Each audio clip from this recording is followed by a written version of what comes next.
Welcome to our YouTube channel. Betting apps ప్రమోషన్పై social మీడియాలో పెద్ద వారే జరుగుతుంది.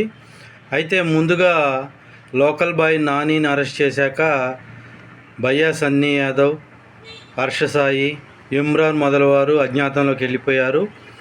ఈ సందర్భంగా కొంతమంది సెలబ్రిటీల మీద కూడా అభియోగాలు మోపారు.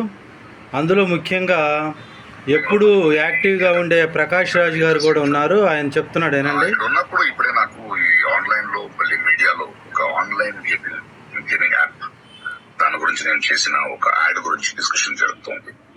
అందరినీ ప్రశ్నించి నేను సమాధానం చెప్పాలి కదా, ఎందుకంటే చాలా మంది క్వశ్చన్ చేస్తున్నారు మీరు ఎలా చేస్తారని. అది ఒక 2016 ఒక 9 years బ్యాక్ ఇలాంటి ఒక యాడ్ నా దగ్గరకు వచ్చింది. నేను చేశాను నిజం. ఆ తర్వాత కొన్ని నెలల్లోనే అది తప్పని నాకు అర్థమైంది.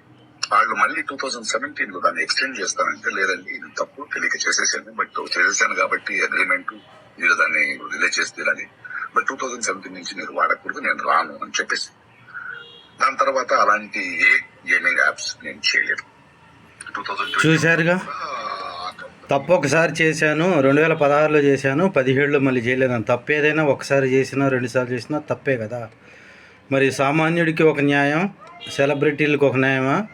మరి ఈ సెలబ్రిటీలను కూడా జైల్లో పెడతారా? చూడాలి. మరి సోషల్ మీడియా తరపు నుంచి ప్రతి ఒక్కరు కూడా మీ వాయిస్ని రేజ్ చేయండి. సెలబ్రిటీలు, సామాన్యులు చట్టం ముందే ఒకటేనని నిరూపించాలి. ఎవరైతే కోట్లు దండుకున్నారో వాళ్ళు కూడా లోనికి వెళ్ళాలి. అప్పుడే ప్రతి ఒక్కరికి న్యాయం జరిగినట్టు న్యాయ వ్యవస్థ మీద అందరికీ గౌరవం పెరుగుతుంది. జై హింద్, జై భారత్.